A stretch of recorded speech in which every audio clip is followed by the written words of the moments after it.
안녕하세요. 자, 복습합니다. 집합건물법.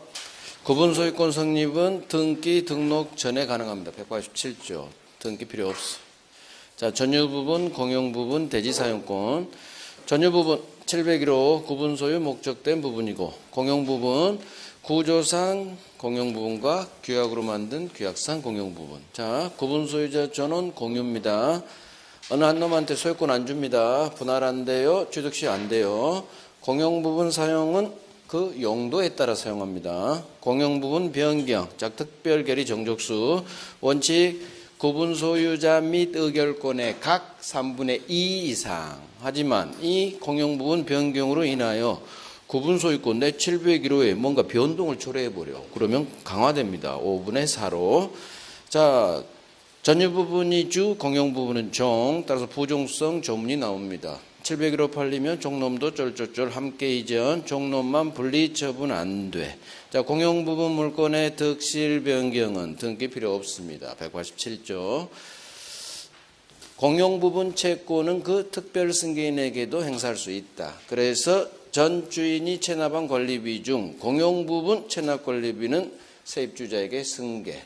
공용부분만 승계되지 전유부분 승계 안 돼요. 연체료 승계 안 돼요. 이렇게 외우시고, 대지사용권 마찬가지. 전유부분이 주, 대지사용권은 좀 함께 처분, 분리처분 안 되죠. 단 대지사용권만큼은 규약이나 공정증서로 다르게 정할 수가 있다. 분리처분할 수 있다. 권리단 특별한 조직행위 없이도 구분소유자 전원을 구성원으로 당연 성립하는 단체. 외우시고, 권리소장 구분소유자가 10명 이상면 반드시 관리인선임 강제. 관리인은 누구나 될 수 있어요. 구분소유자일 필요 없어. 임차인도 될 수 있고 옆집 사람도 될 수 있고 다 될 수 있다. 관리위원회 관리인 감독하는 기구. 따라서 관리위원회 위원은 감독 잘 하려면 구분소유자 중에서 선출합니다. 집회 매년 한 번, 회계연도 종료 3달 이내에 정기총회 소집. 구분소유자 전원이 동의하면 못할 게 없다. 다 할 수 있다. 서면전자 대리인 통해서 의결할 수 있다. 규약 특별결의 4분의 3. 규약 4분의 3. 재건축 특별결의 5분의 4. 5분의 4 외우시고. 자, 반대한 사람한테 물어봅니다. 참가 여부 어떻게 물어봐라. 서면으로 최고, 서면으로 촉구. 2달 이내에 답을 해줘야 되는데 답이 없어요. 그러면 참가하지 않는다는 뜻. 실명법 양자간, 삼자간 계약명의 신탁. 약정 무효, 등기 무효. 이 무효는 모든 3자에게 대항하지 못한다. 그래서 제3자, 수탁자로부터 산 3자는 무조건 악이라도 소유권 취득. 자, 양자간 약정 무효, 등기 무효, 소유자는 왼쪽 놈. 신탁자는 소유자이기 때문에 무효 등기 소유권에 대한 물청을 할 수 있다. 말소 대신 진정명 이전 등기 청구할 수 있다. 자, 이와 같이 말소로 소유권 회복해야지 신탁자가 수탁자를 상대로 매수대 약정 해지를 원인으로 한 이전 등기 다이렉트 이전 등기 넘게 안 됩니다. 안 됩니다. 약정이 무효니까. 3자간 사람부터 잡으라겠어요. 병갑을 이거 배우는 거야. 병갑을 갑이 신탁자, 을이 수탁자 정해졌어요. 병갑을 갑 신탁자가 병으로부터 토지는 사지만 병한테 부탁해서 지수탁자인 을로 중간생략형으로 쭉 등기 넘깁니다. 자, 이제 시작합니다. 약정 무효, 등기 무효, 소유자는 왼쪽 놈, 매도인, 이 매매 유효. 자, 나중에 갑이 소유권 회복해야 돼요. 소유권 회복 방법이 명시다, 결국. 왜? 대부분은 신탁자 편이니까. 그래서 소유권 어떻게 회복하느냐? 매매가 유효니까 갑은 병한테 소유권 달라고 해야 돼요. 왼쪽으로 소유권 달라고 해야지, 오른쪽으로 소유권 달라고 하면 안 돼. 그래서 병, 소유권 조세할 수 있고, 병은 소유권 줄 채무 있고. 자, 그러면 병은 무효등기 말소 청구해서 이전등기 넘겨줘야지. 말소 청구할 수 있다. 진정명의 이전등기 청구할 수 있다. 그런데 병이 안 해. 그러면 목마른 놈 우물 파. 대위로 들이댈 수 있다. 끝났어.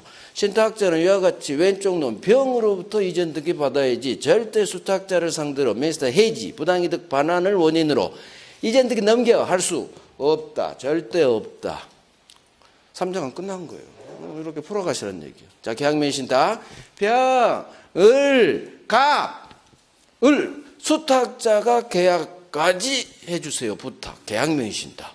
자, 수탁자가 계약도 하고 등기도 박았지. 수탁자가 계약도 하니까 계약맹신탁. 신탁자는 오른쪽 커튼 뒤에 숨어 있으니까 매도인은 선이겠죠. 선이, 악이, 경매. 자, 첫 번째 선이. 매도인이 선이기 때문에 약정은 무효지만 수탁자 등기 유효 수탁자가 소유자. 따라서 이놈이 소유자, 수탁자, 을이 소유자. 따라서 병은 소유자에게 아무것도 할 수 없을 거고 신탁자는 확정 소유자에게 소유권 주세요 할 수 없다. 단, 내 돈은 줘. 5. 매수자금은 돌려줘 할 수 있다. 끝. 매도인이 악이면 이놈 보호할 필요 없으니까 그대로 잡힙니다. 약정 무효, 등기 무효, 소유자는 맨 왼쪽 놈. 하나에 올 거. 매매가 유일하게 무효가 돼요. 무효. 받은 거 돌려줄 부당이득 반환이 생겨요. 경매. 이 경매를 유효로 만들기 위해서 무조건 선의하고 똑같이 만듭니다. 그래서 매도인 선의하고 결론 똑같대. 예상을 주의하죠. 경매 날라간 병이 이 맹세 사실을 알았더라도 이 결론이 수탁자가 소유권 먹는데 변함이 없다. 자, 물청, 방해란, 현재도 계속되고 있는 침해. 따라서 이미 침해가 과거에 일어나서 끝나버린 이건 손해라고 합니다. 손해. 구별하시고. 따라서 방해 제거란, 방해 원인 제거지 결과물 제거가 아니다. 이렇게 외우시고. 임차인 채권, 물청 행사할 수 없다. 하지만 대위에서 할 수는 있을 거고. 점유권은 있으니까 점유권에게 한 물청할 수 있을 거고. 등기 박았다. 제3자에게 대항할 수 있을 거고. 자, 187조 혼동 법률 규정으로 제한물권 소멸 187조. 그다음 집합건물법은 다 187조. 구분소유권 취득이나 공용부분 지분 취득이나 다 등기 필요 없습니다. 자, 무효등기 유형 등기부상 제3자가 없는 경우에 한해서 허용된다. 가능합니다. 등기청권 중간생략 등기예요. 매매로 인한 등기청권은 보통의 통상의 채권 양도가 작동되지 않는다. 따라서 반드시 맨 왼쪽 놈 갑에 동의 또는 승낙이 있어야 등기청구권은 양도된다. 따라서 동의 승낙 없이 그냥 을이 지 등기청구권을 병에 양도하고 이 사실을 통지한 것만으로 넘어가지 않는다. 이 사실만으로는 주세요 할 수 없다. 외워요. 자, 파생유형 미등기 건물을 양수한 놈이 직접 이전 등기 박지 않고 보존 등기 박았네요. 법 위반이죠. 하지만 매매라는 실체가 있기 때문에 이 등기 유효 모두 생략 등기. 건물 소유자가 언제나 부지 점유자. 외우시고. 자주 우리 대부분 판례죠. 매수인, 타인 권리 매수인 무조건 자주. 매매가 뭘 몰랐죠? 자주. 취득세 줘야 되니까. 옆집 땅 조금 침범했죠? 착오로. 자주. 자, 이제 타주. 세입자, 지상전세, 임차인, 직접 점유자는 소유서 없겠죠. 타주. 악의 무단점유, 이제 자주 아니에요. 깨버렸죠. 타주. 취득세 안 돼요. 매매가 뭐면 알았어요? 상당히 초과했어요? 나쁜 놈들. 취득세 안 주죠. 타주. 타인 토지에 묘실 설치한 놈의 그 묘 밑에는 토지에 대한 점유. 남의 땅인지 알면서 묘 설치했지. 악의 무단 똑같아요. 타주. 수탁자, 제 거 아니면서 점유하고 있죠. 타주. 여기까지 했죠. 우리 이제 소유권 가는 거예요. 소유권. 자, 소유권 페이지 갑니다. 소유권 어디로 가시느냐? 소유권에서 페이지 쭉 넘겨서 주의토지 통행권은 안 할 거예요. 오늘 안 한 거 경계 볼 거예요. 경계가 페이지가 266페이지에 있어요. 266 왼쪽에 266페이지. 자, 소유권은 상린관계 봐야 되고 점유 취득시효 봐야 되고 부동산 부합 봐야 되고 공동소유 중 공유 봅니다. 자, 그중 상린관계 통행권은 1월 달에 100% 다 했어요. 더 이상 할 게 없고 나중에 1월 강의로 대체하시면 되고 근데 1월에 안 한 걸 해야 돼요. 소유권부터는. 그래서 소유권부터는 1월에 안 한 거 해도 시간이 부족해요. 그래서 안 한 거 천천히 해드릴 거예요. 1월에 한 걸로 대체하는 거예요. 지금 이제 못하는 거야. 자, 경계. 법조문봅니다. 왼쪽 경계표 담 설치권이 있고 밑에 수지목근 제거권이 있고 오른쪽 경계선 부근 공작물 설치. 법조문이 많죠. 이 법조문이 시험에 나와요. 그래서 주의토지 통행권이 주로 잘 나오고 80%, 나머지 20% 비율로 이 경계에 관한 법조문이 나와요. 볼 겁니다. 제1항 인접하여 토지를 소유한 자는, 자 경계는 이걸 느낌을 가져봐요. 이거 옆집 사람들을 인접해서 토지를 소유한 갑과 을은 공동 비용으로 통상의 경계표 담 설치할 수 있다. 제2항 설치 비용은 갑과 을이 쌍방이 절반씩 부담. 하지만 토지 측량 비용은 절반이 아니라 면적 비례. 여기 표를 세게 하시고 외웁니다.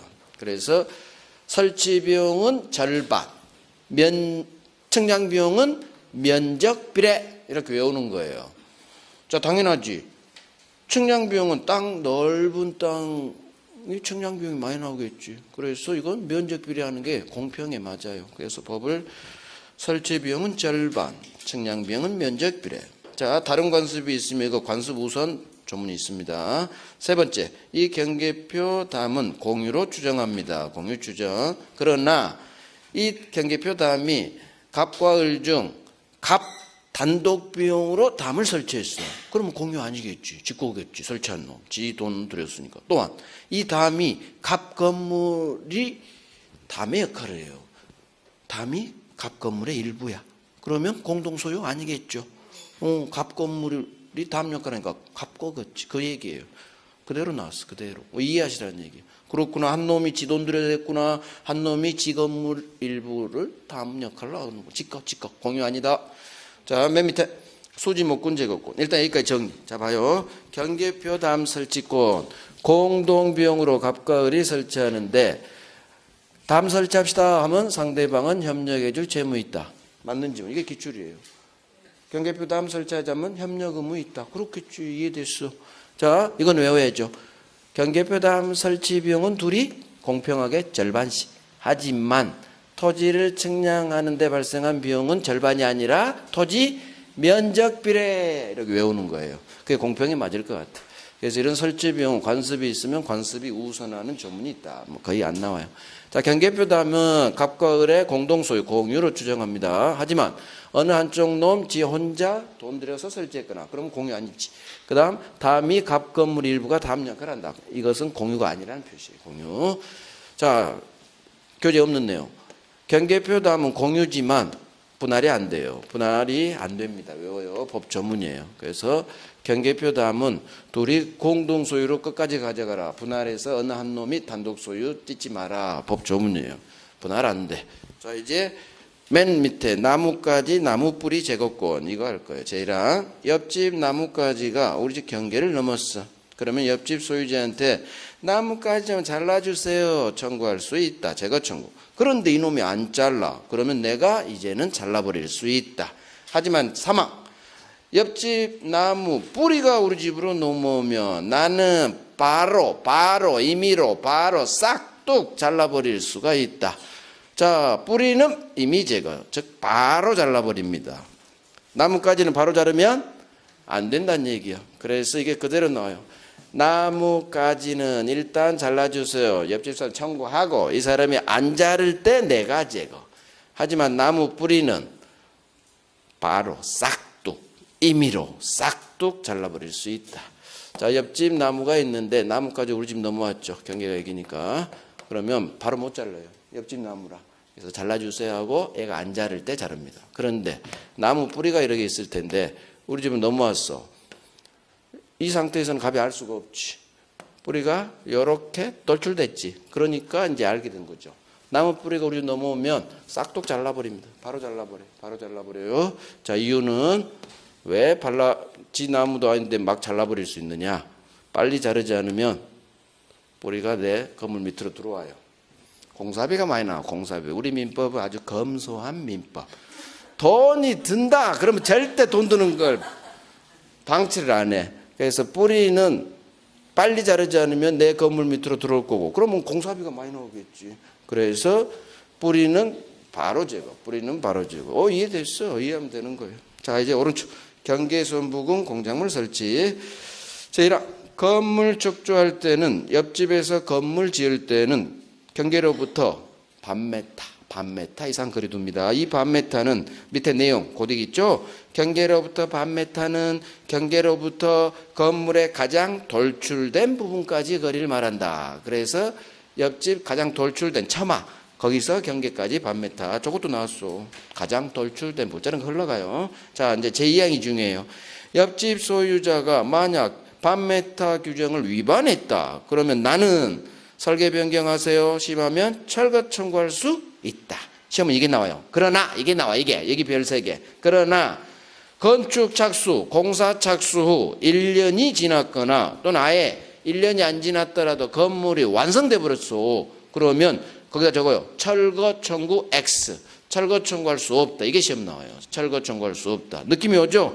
건물이 완성됐어. 그러면 철거 청구하면 또 건물인 돈이 날라가. 돈이. 그러니까 이미 건물이 완성돼 버렸다면 철거 청구는 안 되고 손해배상만. 그래서 이 조문이 그대로 나와요. 자, 이제 흑판에서 봐봐요. 이걸 이제 이해하고 훈련하는 거예요. 이러면 0.5m 이런 거 시험 나온다 안 나온다? 안 나와. 민법은 이런 게 제발 외우지 마시고 그냥 느낌만 가져요. 옆집에서 지을 때는 경계로부터 한 반메타 뭐 그런 게 있는가 보다.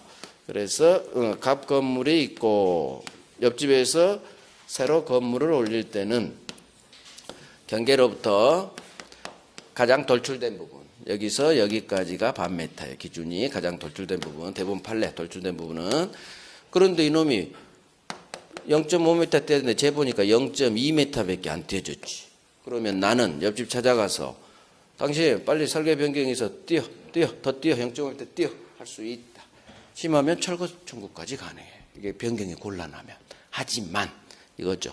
공사 착수 후 1년이 지났거나 또는 아예 우리 시험에 이거밖에 안 나왔어.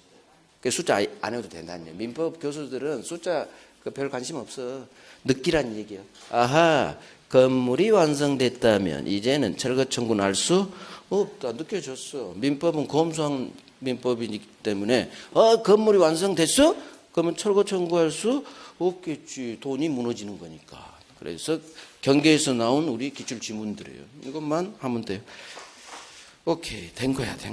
그래서 노란색, 이 노란색 위주로만 별 3개 박으시면 돼요. 자, 이제 앞으로 1장, 2장, 3장, 아니다. 경계 다 끝났다. 자, 이제 취득시효 갑니다. 주의토지 통행권 보고, 그 다음 경계 보고, 그런 식으로 하면 돼요. 자, 취득시효. 이제 소유권에서 가장 중요한 취득시효를 딱 펴놔요. 어디로 펴시느냐? 268페이지. 268페이지.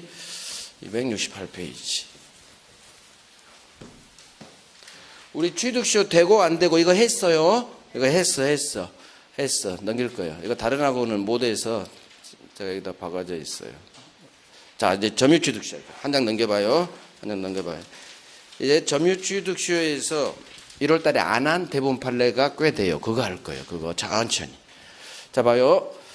먼저 점유취득시효 법 조문 봐요. 20년간 소유의사로 평온 공연하게 부동산 점유하면 점유취득시효 완성.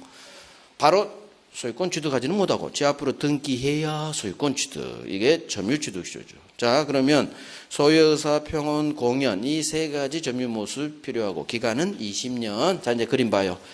자, 을이 소유의사 평온 공연 점유해서 점유취득시효 완성, 시효 완성자. 그러면 을은 시효 완성 당시 등기부등본 열압을 하겠어. 그래서 갑이 소유자로 등기되어 있으면 시효 완성 당시 진짜 소유자를 전제로 갑한테 등기 주세요라는 채권. 이 등기 청구권 그래서 아직 등기하기 전이니까 주세요. 채권. 자, 등기 청구권 채권이니까 원래 10년에 소멸시효 걸리겠지만 항상 시험 이게 나오죠. 시효완성자 을이 이 토지를 점유하고 있는 한 권리 행사로 봐서 소멸시효 걸리지 않는다. 문제는 매매로 인한 등기 청구는 이제 달라져요. 만약 을이 이 토지를 A한테 팔아 제껴서 넘겨줬다면 을 입장에서는 이 토지에 대한 점유 상실. 그러면 매수인의 등기 청구권은 지가 점유하든 점유 상실하든 절대 안 걸려. 하지만 취득시효는 달라져요. 이제 원칙대로 가는 거야. 바로 소멸하지는 않지만 시험 이게 나와요. 바로 소멸하지 않지만 점유 상실한 때로부터 10년의 소멸시효가 진행한다. 자, 외워야 돼요. 이거 외워요. 자, 여기까지는 했어. 이제 안 갈 거예요. 하나 남았거든. 자, 한 장 넘겨봐요. 한 장 넘겨서 등기청구권 양도할 거예요. 왼쪽 272페이지에 2번, 양거로 2번에 동그라미 2번에 거기 고딕을 볼 거예요. 자, 이제 설명도 들어봐요. 이 갑에 대한 등기청구권이 있잖아요. 이 등기청구권을 B라는 놈한테 이 등기청구권을 양도하고 싶은 거야. 그럼 등기청구권은 채권이기 때문에 우리 매매로 인한 매수인의 갑에 대한 등기청구권은 갑이 반드시 동의해줘야 양도된다고 했어요. 중간생략 등기 했어. 제가 외우라겠어요. 거기는 매매는 법률행위. 매매로 인한 매수인의 갑에 대한 등기청구권은 매매로 인한 등기청구권. 여기는 취득시효는 법률행위다, 법률규정이다. 취득시효는 법률행위예요, 법률규정이에요? 법률규정이지. 법이 소유권 주는 거니까. 따라서 매매로 인한 등기청구권 이 판례의 반대 결론이 가는 거야. 법률행위 반대가 법률규정이죠. 따라서 이때는 갑이 동의를 해줘야만 등기청구권이 양도된다고 했어. 그럼 반대면은 이번에는 갑이 동의 안 해줘도 자유롭게 일반 채권 양도 같이 양도될 수 있다. 그 판례예요. 결국 이놈이 채무자거든. 등기 주세요 하니까 원소유자 갑의 동의 없이도 취득시효라는 등기청구권은 양도될 수 있다. 동의 필요 없다는 얘기예요. 그래서 양도하고 이 사실을 통지하면 넘어간다는 얘기예요. 바로 일반 채권 양도하고 똑같이. 그래서 이렇게도 나오고 동의 필요 없다. 양도할 수 있다. 이렇게 나오고 보통의 채권 양도 법리에 따라 양도될 수 있다. 이 두 개를 외우는 거예요. 그럼 뭘부터 외우느냐? 여기부터 외우는 거예요. 매매로 인한 등기청구권은 성질상 일반 채권 양도 법리가 작동 안 된다. 그래서 반드시 갑의 동의가 있어야 양도된다. 하지만 취득시효로 인한 등기청구권은 법률 규정이기 때문에 반대다. 결론이 반대다. 이번에는 동의 없이도 일반 채권랑 채권 양도랑 똑같이 자유롭게 양도할 수 있다. 그 얘기는 양도하고 이 사실을 알려주면 넘어간다는 얘기예요. 그래서 매매로 인한 등기청구권하고 취득시효로 인한 등기청구권 양도 완전히 반대니까 법률행위, 법률규정. 매매를 외워요. 저게 더 중요하니까. 저게 더 중요해요. 그러니까 매매를 외우고 취득시효는 반대. 저기는 동의해야 되지만 여기는 동의 필요 없고 저기는 일반 채권 양도가 작동 안 되지. 하지만 여기는 보통 채권 양도랑 똑같다. 이걸 외우는 거예요. 그게 이제 동그라미 2번에 있어요. 자, 하나, 둘, 셋, 넷, 다섯째 줄 바로 들이댈게요. 나중에는 네 줄, 지금 안 읽은 그것도 한번 읽어봐요. 자, 그러나 중간 다섯 번째. 취득 시효 완성으로 인한 등기 청구권은 신뢰관계가 없다. 따라서 이제 고딕, 시험은 고딕이 나와요. 취득 시효 완성으로 인한 등기 청구권 양도의 경우에는 매매로 인한 등기 청구권 양도에 관한 법리가 작동되지 않는다. 작동되지 않는다는 얘기. 자, 프린트물로 하세요. 프린트물로 정리하세요. 이렇게 또 나오지만 지문 하나가 이게 나오잖아. 소유자 아예 없네. 기출지문이 프린트물에 있어요. 그래서 프린트물 2개 나왔어요. 그게 우리 기출지문 2개예요. 그대로 하세요. 오케이. 자, 오른쪽 시효이익 포기가 갑니다. 이것도 이제 처음에요. 시효이익 포기라는 게 뭐냐? 중요하진 않아요. 자주는 안 나오는데 해야죠. 자, 시효이익 포기 오른쪽 3번 있죠? 자, 설명부터 들어봐요. 을이 점유 취득 시효를 완성했는데 소유권 주세요라는 채권을 취득했지. 등기하면 50억짜리 땅을 먹는 거야. 하지만 이 땅이 뭐 돈이 별로 뭐 가치도 없어. 딱 시골 땅. 그러면 나 시효로 인한 내 이익을 포기하겠습니다. 할 수 있지. 포기는 자유니까. 그래서 시효이익 포기할 수 있어요. 그러면 시효이익 포기에 관해서 시험이 뭐가 나오느냐. 일단 시효이익 포기는 포기합니다. 의사표시. 단독행위죠. 우리 많이 했지. 소유권 포기합니다. 제한물권 포기합니다. 의사표시니까 법률행위, 단독행위. 상대방이 있느냐 없느냐. 상대방이 있어요. 소유권 포기는 그냥 버려버리면 돼. 없어. 하지만 제한물권 포기, 내가 전세권 포기해요. 상대방이 있어요. 주인한테 포기해야지. 제한물권 포기나 시효이익 포기는 상대방이 있어요. 제한물권, 전세권 포기할 땐 주인한테 포기해야 되고 시효이익 포기는 갑한테 포기해 줘야 돼. 그래서 시효이익 포기는 상대방이 있는 단독행위인데 이렇게 절대 외우지 말고 시효이익 포기는 갑한테 소유자한테 포기해야 된다. 제한물권 전세권 포기는 왼쪽 놈 주인한테 포기해 줘야 된다. 그러니까 상대방이 있구나. 그러니까 상대방이 있구나. 이렇게 훈련하는 거예요. 시효이익 포기 나홀로 포기가 아니란 얘기요. 갑, 내가 당신 땅을 점유취득시했지만 저 포기할게요. 주인, 나 전세권 포기할게요. 상대방 있는 의사표시란 얘기예요. 그래서 상대방 있다. 총칙에서 나와요. 총칙. 자, 그 다음 시효이익 포기에서는 이게 가장 중요해요. 포기는 진짜 소유자에게 해줘야 포기의 효력이 생겨요. 진짜 소유자. 만약에 갑등기가 무효다. 무효란 갑등기가 무효란 얘기는 얘가 소유자도 아니다. 갑등기가 무효란 얘기는 소유자도 아니다. 소유자가 아니지. 그러면 소유자 아닌 놈한테 포기할게요 해봤자 포기가 되지 않아. 진짜 소유자인 A란 놈이 있으면 이놈한테 포기해줘야 포기된다는 얘기예요. 그래서 진짜 소유자에게 해야 포기율은 생긴다. 외우시고 그 다음 을이 갑한테 취득시효했는데 저놈이 버티는 거야. 안 준대. 소송 법대로 하래. 제일 싫은 말. 저 변호사지만 법대로 하라는 거 싫어해요. 변호사에 좋지. 법대로 하는 게 소송 거니까. 변호사는 좋지만 일상생활에서 여러분들이 법대로 하라 소리 들으면 고생하는 거야. 법대로 하면은 돈 들죠. 변호사비 들죠. 스트레스 받죠. 법원 변호사한테 맡겨도 그래도 스트레스 받잖아요. 아무리 맡겨도. 그러니까 법대로 하면 참 싫어. 근데 이놈이 법대로 하래. 그러면 소송 걸어야 되고 1심 1년, 2심 1년, 대법원 1년, 최소 빨라도 3년, 안 그러면 5년 걸려요. 소송사가. 한번 소송사에 빠져버리면 그 집안 풍비박산 나버려. 진짜요. 돈이 엄청 들어. 뭐 승소하면 소송비용 받지만 뭐 얼마나 받겠어.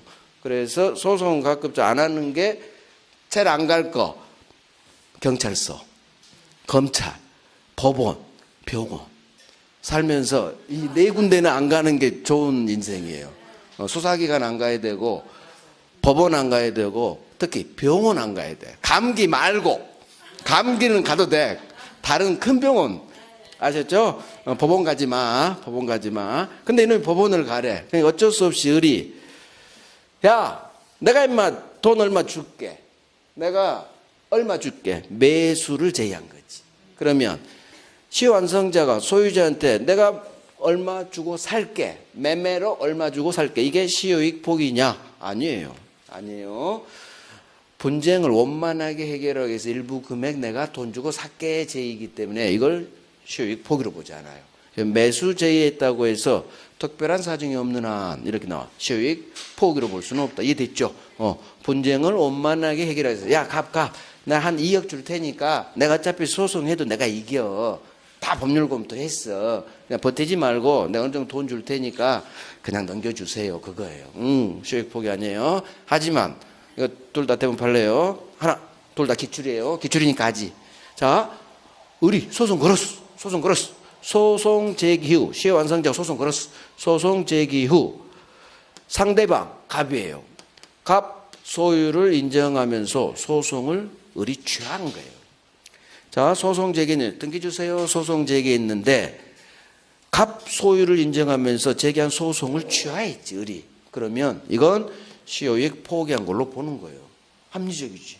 소송 제기했는데 그냥 야, 나 포기할게. 네 거야.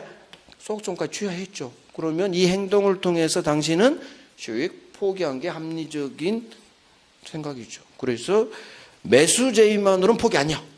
이건 분쟁을 원만하게 해결하기 위한 모든 사람이 하는 거니까. 하지만 상대방 소유 인정하면서 소송까지 취하했다면 이건 시효이익 포기한 걸로 봐야지. 소송 취하했으니까. 느껴져요. 느끼면 돼요. 그래서 대법원 판례는 느끼는 거야. 느끼는 거.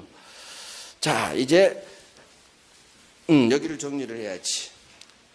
그래서 오른쪽 1번 시효 완성 후에도 시효 완성자 을은 시효 이익을 포기할 수 있다. 포기할 수 있다. 당연하지. 자, 그냥 교재 순서로 갈게요.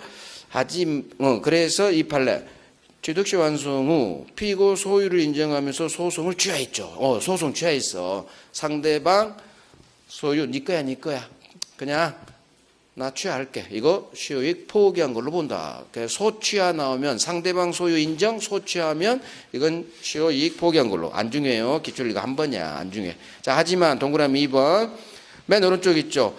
시완성 후 매수 제한 사실이 있다는 것만으로는 시효이익 포기로 보지 않는다. 이건 분쟁을 원만하게 해결하기 위한 방편이지 포기 아닙니다. 그 다음에 3번이 가장 중요해요.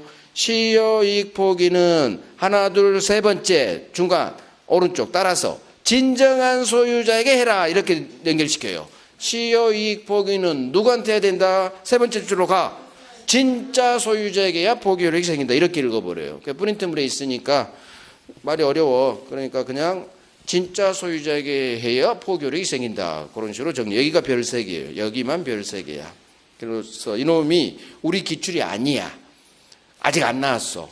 근데 왜 하느냐? 요즘 다른 시험에 떴어요. 다른 시험 작년 재작년에. 다른 기출에 뜨면 우리 시험도 나오거든요. 이건 대비하자 얘기요. 그래서 포기는 진짜 소유자에게 해라. 그다음에 상대방이 있다. 이건 없죠? 그건 이제 총칙했어요. 총칙했어. 우리 그때 하면 돼요.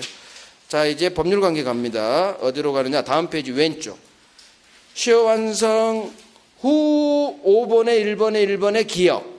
5번에 1번에 기억. 찾았죠? 시효 완성 후 갑이 병한테 팔았어요. 이 시효 완성 후 등기박은 제3자에게 을은 들이댈 수 없다. 왕별 들어갔죠. 왕별. 6번 나온 놈. 그래서 시효 완성 후 산 놈한테는 시효 완성자 을은 대항할 수 없는 거예요. 자, 여기에 관련돼서 이제 밑에를 할 거예요. 여기 봐봐요. 을이 항상 시효 완성자.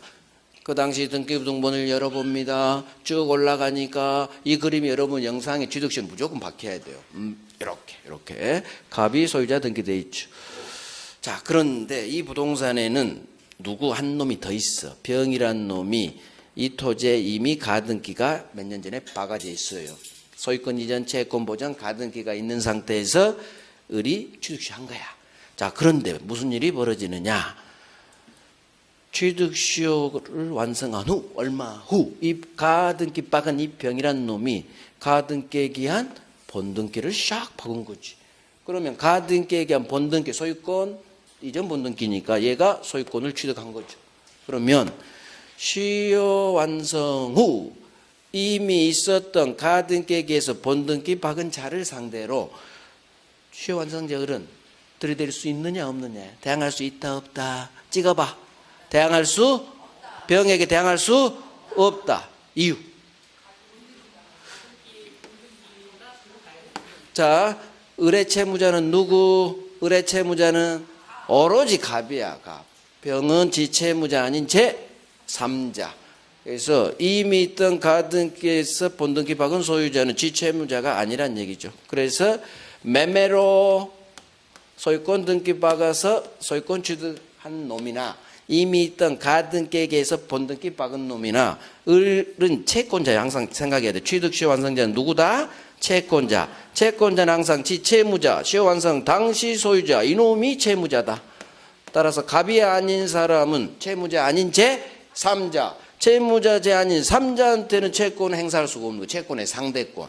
그래서 갑이 아닌 이와 같이 본등기 박은 병한테는 들이댈 수 없다. 그래서 문장. 시효 완성자는 시효 완성 전 이미 설정되어 있던 가등기에 시효 완성, 여기가 핵심이죠. 시효 완성 후 소유권 이전에 본등기 마친 자. 이놈한테 나는 들이댈 수 없다. 후 없다야. 후 없다. 시효 완성 후 소유권 취득한 놈이지. 소유권 취득한 놈. 결국은 여기 중심 단어예요. 그래서 취득시효 완성한 후 소유권 취득한 놈한테는 나는 들이댈 수가 없다. 그게 니은이에요. 니은 봐요. 시효 완성 전 곧이 가등기 박혀 있다 하더라도 취득시효 완성 후 소유권 이전 등기 본등기 마친 이 3자에 대해서 나는 들이댈 수 없다. 후 없다. 니은 별 3개. 자, 이제 하나 더 해요. 할 수 있어. 후 없다 하면 끝나버려요. 전 있다 후 없다. 전 있다는 어디 있어? 저기 4번이지. 맨 꼭대기 4번. 시효 완성 전에 산 놈은 들이댈 수 있고 오른쪽 후 없다. 자, 이제 하나 더해요. 여기 또 봐봐요. 을이 시완성자. 시완성 당시 등기부등본 열어봤지. 갑이 등기돼 있었어. 근데 이 갑은 누구였느냐? 병이라는 명의신탁자로부터 명의신탁약정을 한 수탁자예요. 수탁자. 이 명의신탁은 유효한 명의신탁, 유효한 종중배우자 명의신탁. 나중에 배워요. 종중배우자. 부인, 나 대통령 돼야 되니까 당신 앞으로 좀 등기 좀 박아놔. 나 대통령 돼야 돼. 무슨 뜻인지 모르겠지만 넘어가요. 자, 그래서 수탁자 앞으로 등기가 돼 있죠. 이 상태에서 시효가 완성된 거예요. 그러면 이제 무슨 일이 벌어지느냐? 시간이 흘렀죠. 대통령도 됐고 퇴임도 했고 콩밥도 먹고 그 다음 나왔지. 자, 시효 완성 후 이제는 대통령 될 일 없으니까 부인 고생했어요. 맨스탁 해지할 테니까 이제 나한테 소유권 등기 돌려주세요. 제가 죽을 것 같아요. 내 자식한테 상속시켜야 되니까. 이 사람 같은 자식이구나. 어찌됐든 저한테 이제 등기 좀 돌려주세요. 부인 고생했어요. 즉 시효 완성 후 맨스탁자가 이 맨스탁을 해지를 원인으로 지 앞으로 소유권 등기를 박은 거지. 등기 이제 돌려받은 거죠. 자, 그러면 취득시 완성자 을은 맹신탁한 사람이 시완성 후 신탁자가 등기를 회복했을 때 이 신탁자에게 들이댈 수 있느냐 없느냐겠죠. 있다 없다 찍어. 있다 없다. 참 찍을 때는 단순하게 좀 찍어봐요. 후 없다라니까. 왜 이렇게 단순한 거 머리 쓰지 마. 세트는 이쪽 놈은 전 들이댈 수 있다로 끝나고 시효 완성 후 3자 나오면 병이잖아. 병. 지채무자는 갑이고 지금 이놈은 병이잖아. 병. 그러면 채무자 아니겠지. 그러니까 똑같아. 그래서 가등기 박은 본등기 박은 놈도 병. 신탁한 놈도 병. 지채무자는 오로지 이놈만 채무자라니까. 이놈만. 갑만. 그러니까 지채무자 아닌 3자예요. 3자한테는 얘 채권자라니까. 채권자는 3자에게 대항할 수 없어요. 이걸 어떻게 오시냐? 이 반대, 우리 기출은 아니에요. 반대도 있기 때문에 결론이 달라버리니까 반대 같이 하셔. 명의신탁 해지한 신탁자에게 등기가 와야 돼요. 그때 드릴 수 없는 거예요. 그러니까 오른쪽 놈이 누구다? 신탁자가 명의신탁 해지하고 신탁자 앞으로 등기가 종료된 경우 같이 해요. 같이. 왜냐하면 나중에 명의신탁을 하면 오른쪽이 수탁자가 되면 이건 들이댈 수 있거든요. 결론이 바뀌어버려. 그건 우리 기출이 아니에요. 너무 어려우니까. 그러니까 기출은 이것만 2번 나왔으니까 그대로 외워요. 시효 완성 당시는 수탁자였는데 그 후 명의신탁자가 명의신탁 해지 이걸 외워. 이 단어가 반드시 떼야 돼. 해지하고 신탁자 앞으로 등기가 회복된 경우 세트가 작동돼. 후 3자 대항할 수 없 세트가 작동돼. 이때만. 그래서 리얼.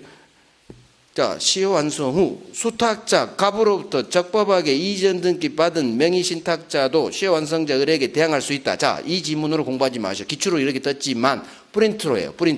프린트로 해요. 이게 프린트 이게. 어이 넘겼다. 이거. 이게 우리 기출 지문이에요. 저것도 기출 지문이고. 이걸로 해. 이렇게 공부는 이걸로 해야 돼. 시효 완성 후 반드시 이 단어가 떼야 돼. 맨신탁 해지를 원인으로 수탁자에서 신탁자에게로 소유권 이전 등기가 왔죠. 그럼 맨신탁 해지 신탁자 나오면 없다야. 이놈한테 들이댈 수 없다. 그래서 외우는 거예요. 맨신탁 해지를 한 신탁자에게 등기가 온 경우 원칙대로 후 없다다. 그렇게 외우는 거예요. 오케이. 이걸로 해요. 이것도 기출이야. 31의 기출. 신탁자를 주어로 한 기출이에요. 신탁자도 시효 완성자에 대항할 수 있다는 얘기는 신탁자가 이긴다는 얘기지. 주어가 누구냐에 따라 이따부터가 바뀌어요. 이해됐어? 신탁자는 들이댈 수 있잖아. 병은 을한테 대항할 수 있다. 그 지문이요. 맞는 지문이지. 주어가 바뀌었을 뿐이에요. 을 기준으로 하면 대항할 수 없다로 끝나고, 여기는 명의신탁자는 시효 완성자 을에게 대항할 수 있다. 맞는 지문이야. 같은 말이야. 같은 말. 주어를 누구로 했느냐에 따라 이따부터가 바뀌는 거예요. 그래서 이해하시란 얘기야. 무조건 외우는 게 아니란 얘기. 민법은 이렇게 주어 바꿔버리면 후 없다 한순간 다 틀려버리는 거야. 외운 사람은. 근데 그렇지, 신탁자한테 들이대지 못하니까 신탁자는 시효 완성자에게 대항할 수 있겠지. 그 말이 그 말이지 이 말이나 이 말이나 같은 말이야. 같은 말. 별 3개. 별 3개. 그래서 시효완성 후 우리 시험에 나온 놈들이 이 놈들이에요. 번등기 박은 놈, 그 다음에 맹신탁 해지하고 등기 회복한 신탁자. 이 놈들이 우리 시험에 나오는 애들이에요. 자, 아직도 남았어. 취득시효가 판례가 너무 많아. 자, 봐봐요. 이건 또 뭐냐? 2차 취득시효. 자, 봅니다. 을이 취득시효 완성했죠. 지채무자는 갑. 그런데 취득시효 완성 후 갑이 병한테 팔아 제껴서 소유권 등기가 넘어가면 이 등기가 유효를 전제로 들이댈 수 없는 거예요. 그러면 을은 병에게 주세할 수 없다. 시효 완성 후 소유자에게는 대항할 수 없다. 방금 계속한 거죠. 이게 6번 나왔다. 6번. 그게 기억지문이요. 기억. 1번의 기억. 자, 그런데 그러면 을은 이놈이 소유자니까 병이 찾아와서 을 소유권에게 한 반환 나가 하면 얘는 쫓겨가는 거예요. 당연하지. 그런데 안 찾아와. 이사 갈 준비하고 있는데 안 찾아와. 그 시간이 20년. 안 찾아와. 병 앞으로 기산점이에요. 병 앞으로 등기 바뀐 시점을 기준으로 또 20년이 흘렀지. 그러면 이게 2차 취득시효 완성이에요. 그래서 1차 취득시효. 그 다음 제3자한테 소유권이 바뀌고 이 등기 박은 소유권 병이에요. 병의 소유권 취득 시점을 기산점으로 해서 다시 20년이 지나면 2차 취득시효를 완성. 그러면 취득시효 완성됐으니까 이 당시 소유자, 진짜 소유자를 상대로 다시 한번 주세요 할 수 있다. 그래서 이게 2차 취득시효. 의지양국인. 을은 처음 20년 살았죠. 그 후 최소 20년 살았죠. 여기 또 한 몇 년이 있으니까 최소 40년. 물론 한 사람만 살아도 돼. 점유승계가 가능하니까. 몇 사람 바뀌어도 상관없어요. 그래서 이게 2차 취득시효라는 것도 있다. 이게 어디 있느냐? 앞으로 1장, 2장 갔네요. 앞으로 2장 가서 여기는 기산점에 있네요. 오른쪽 맨 위 동그라미 3번 2차 취득시효 있죠. 자, 소유 명의자 변동이 있는 경우라도 이 말이에요. 갑이 병한테 시효 완성 후 팔았더라도 그 말이에요. 소유자가 변동된 시점, 즉 무슨 말이냐? 병 앞으로 등기 바뀐 시점 그 말이에요. 병 앞으로 등기가 바뀐 시점을 기산점으로 삼아 다시 20년이 지났다면 소유자 변동 시, 즉 병 등기 바뀐 시점을 기산점으로 2차 취득시효 완성. 여기까지만 해요. 여기까지만. 그래서 이게 2차 취득시효. 그래서 병 앞으로 이렇게 하는 거예요. 이 그림으로 2차 취득 이해하세요. 갑이 병한테 팔았는데 병이 등기 박으면 소유권 취득하잖아요. 등기 박은 시점 이게 같은 말이에요. 소유권 취득 시점. 그래서 우리 시험은 이렇게 나왔어. 소유권 프린트가 우리 기출 지문이에요. 프린트가 여기다 저는 박았나? 이게 기출 지문이요. 프린트 있어요. 제3자가 소유권 취득한 시점을 새로운 기산점으로 삼아 다시 20년 떴죠? 범진적 떴어. 그러면 이제는 등기 달라고 할 수 있다. 맞는 지문. 이게 2차 취득시효다. 2차 취득시효라고 나온 게 아니라 저렇게 지문이 나오면 맞는 지문이라는 얘기예요. 그래서 제3자 병이 소유권 취득한 시점은 등기 박은 시점을 기준으로 새로운 기산점으로 삼아 다시 이게 중요해요. 다시 20년. 그러면 머릿속으로 아하 2차 취득시효구나 들이댈 수 있다. 맞네. 맞는 지문. 이렇게 2차 취득시효. 오케이. 됐어요. 이제 또 가야 돼. 어디로 가느냐? 기다려봐요. 자, 페이지를. 자, 다시 1장 넘기는 거야. 2장, 3장, 3장을 넘겨봐요. 3장. 자, 3장을 넘겨서 왼쪽을 볼 거예요. 이제 거의 이게 마지막 우리가 배울 대본 판례예요. 드디어 끝났어. 중요한 대본 판례 취득시효 이제 다 본 거예요. 1월 달하고 지금까지. 자, 봐봐요. 을이 시효 완성. 갑이 채무자, 소유자겠죠. 그런데 시효 완성된 후, 항상 오른쪽이죠. 왼쪽보다 오른쪽이 많아요. 우리 시험은. 시효 완성 후 갑이 무슨 짓거리 했느냐. 이 토지를 담보로 담보대출을 일으켰어요. 병은행에 저당권 살짝. 얘가 20년 전에 살 때는 1억이었는데 20년 흐르니까 50억이 됐어. 강원도 정성 카지노제가 개발됐다고 했어. 자, 50억이니까 20억 대출 됐습니다. 20억 대출 받고 저당권 받았어. 언제? 시효 완성 후. 아직 등기 받기 전이니까, 직소유니까. 자, 이거 우리 은행 저당권자에게 일단 이놈한테 대항할 수 있다 없다. 그럼 무슨 얘기냐? 얘는 저당권자니까 소유권 취득하는 데는 이상이 없어요. 등기 받는 거야. 등기 받고 나서 당신 빨리 저당권 말소하세요. 즉 들이댈 수 있느냐 없느냐에 따라 이기면 말소될 거고 대항할 수 없으면 말소가 안 되겠죠. 시효 완성자 을은 시효 완성 후 저당권자 병에게 대항할 수 있다 없다. 찍어. 대항할 수. 아이고 잘 찍었어요. 단순하게 생각해. 너무 머리 쓰지 마. 후 없다야. 지금 다 오른쪽 후 없다야. 후 없다야. 얘는 소유자 아니지만 저당권이라도 대항할 수 없는 거예요. 결국 을은 갑 등기 넘겨. 등기 소유권 등기 박은 경우 이 저당권은 을구에 계속 살아있다. 말소가 안 되니까. 들이대지 못하니까. 그래서 이 지문이 떠요. 시효 완성 후 저당권이 설정된 경우 시효 완성자는 저당권이 박혀 있는 소유권을 취득한다. 맞는 지문. 이게 담보권 제한이 있는 소유권을 취득한다. 즉 저당권 박혀 있는 이러기였어요. 저당권이 박혀 있는 소유권 취득하는 거야. 자, 문제는 자 대법원 판례가 하나 더 나와요. 저당권이 박혀 있어. 지는 을은 돈을 빌렸다 안 빌렸다?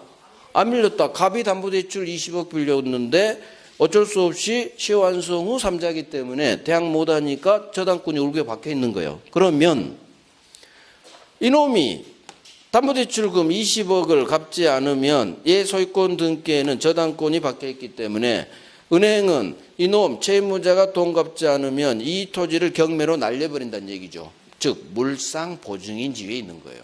내가 돈으로 안 빌렸는데 내 부동산에 저당권이 있다. 나는 보증이냐. 물건으로 보증서 물상 보증. 따라서 채무자인 갑이 담보대출금을 갚지 않으면 은행은 경매로 날려버리는 거야. 자, 갑이 돈을 안 갚습니다. 은행이 경매 친다고 편지가 왔어. 곧 경매 칠 겁니다. 을은 어쩔 수 없이 갑 빚인 이 20억을 대신 자기가 갚아줘요. 경매 안 당하려고. 그리고 나서 갑 내가 당신 담보대출금 20억 갚아줬으니까 나한테 20억 주세요. 이걸 구상권 행사한다고 그래. 구상권 알죠? 남의 빚 갚아주면 당연히 돌려받아야지. 그래서 채무자 갑의 채무를 변제한 후 대신 대위 변제한 을은 구상권 행사, 부당이득 반환 들어갑니다. 할 수 있다 없다? 자, 우리 상식으로는 해야 돼요.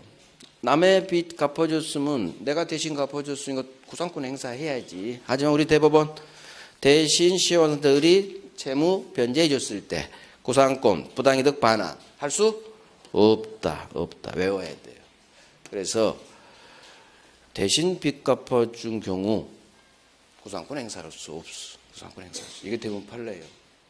자, 일단 교재 정리합니다. 이게 276페이지 왼쪽 방가로 2번 목차에 동그라미 2번하고 동그라미 3번에 있어요. 자, 동그라미 2번부터 볼게요. 사람 넣어서 읽어야 돼요. 원소유자 갑이 을의 취득시효 완성 후 을이 등기받기 전에 이 토지를 밑으로 떨어져요. 이 토지의 제한물권 설정, 거기에 저당권이라고 적어요. 을이 담보대출 일으켰다는 얘기야. 자, 저당권 설정한 것은 특별히 불법행위가 되는 건 아니에요. 왜? 지가 아직 소유자니까. 자, 괜찮아. 따라서 시효 완성자는 이 저당권을 취득한 제3자 병에게 지가 취득시효로 대항할 수 없다. 시효 완성 후 3자니까 대항할 수 없어요. 따라서 을이 소유권 이전 등기를 박는다 하더라도 그 부담을 아는 상태가 우리 시험 지문에 이렇게 나와요. 저당권이 박혀 있는 소유권 취득, 담보권 제한이 있는 소유권 취득. 거기 부담을 아는 상태가 그걸로 프린트물로 정리하시고. 자, 3번. 이제 3번 나옵니다. 자, 시효 취득자 을이, 시효 완성자 을이, 원소유자 갑이죠. 갑이 빌린 이 채무를 시효 완성자가 대신 변제한 것은 시효완성자 을 자신의 이익 경매에 맡기 위한 을 자신의 이익을 위한 행위라 할 것이니 위 변제액 20억 상당에 대해서 원소유자 갑에게 대위 내가 대신 갚았으니까 돌려줘 구상권 행사 부당이득 반환 청구할 수 없다 동그라미. 구상권 부당이득 반환 같은 말이에요. 갑 내가 당신 돈 갚아줘요 돌려줘 할 수 없다 반환 청구할 수 없다 구상권 행사할 수 없다. 그래서 담보권 제한이 있는 상태 소유권 취득 그 다음 대신 돈 갚아도 반환 청구할 수 없다. 별 3개 합니다. 그러면 왜 우리 대법원은 남의 빚 갚아줬는데도 구상권을 행사 못하겠느냐. 거기 두 번째 줄이야. 을 자신의 이익 경매에 맡기 위한 을 자신의 이익을 위한 거잖아. 너 돌려달라고 하지 마. 자, 이 대문 판례 나중에 바뀔 거예요. 나중에. 예전에 악의 무단점유 취득시효는 남의 토지를 무단으로 점거하면 취득시효가 됐죠. 2000년 전까지. 근데 2000년 이후에는 이제 부동산 도둑놈 취득시효 안 돼요. 그 다음 매수인도 느낌상 나쁜 놈 하면 취득시효 안 줘. 즉 더 이상 점유 취득시효 완성자가 나쁜 놈이 아니에요. 구상권 행사할 수 없다는 이 판례는 취득시효자를 불로소득자로 본 예전 시대에 맞는 판례예요. 무단점거에도 20년 버티면 소유권 먹고 그러니까 돈만 너 달라가지 마. 나쁜 놈 악의 무단점유도 취득시효가 2000년 전에라면 모를까. 2000년 이후에는 이제 나쁜 놈은 취득시효 안 줘버려. 다 타주로 밀어버리잖아. 상당히 초과 무임을 알아서 다 안 주거든. 이제는 남의 땅에 묘 설치해서 안 주거든. 그러니까 취득시효를 이제 나쁜 사람이라 할 수는 없는 거예요. 진짜 착각으로 옆집 토지 이렇게 했거나 그런 사람은 이제 취득시효가 되니까. 그래서 이 대법관은 취득시효를 나쁜 놈으로 본 거야. 불로소득으로. 그래서 나온 결론이에요. 우리는 애옵니다. 대신 갚아줘도 구상권 행사할 수 없다. 대법원은 나쁜 놈으로 봤다. 취득시효 완성자를. 그래서 안 돼 한 거예요. 애워야 돼요. 우리 느낌대로 가면 틀려버려요. 아니 남의 돈 갚아줬으면 당연히 구상권 행사해야지. 근데 못하게 지금 대법원이 했잖아요. 우리를 나쁜 놈으로 봤으니까 그래. 나쁜 놈으로. 오케이. 자, 시간이 됐어. 10분간 쉬고 등기부 취득시효 다음 페이지 갈게요.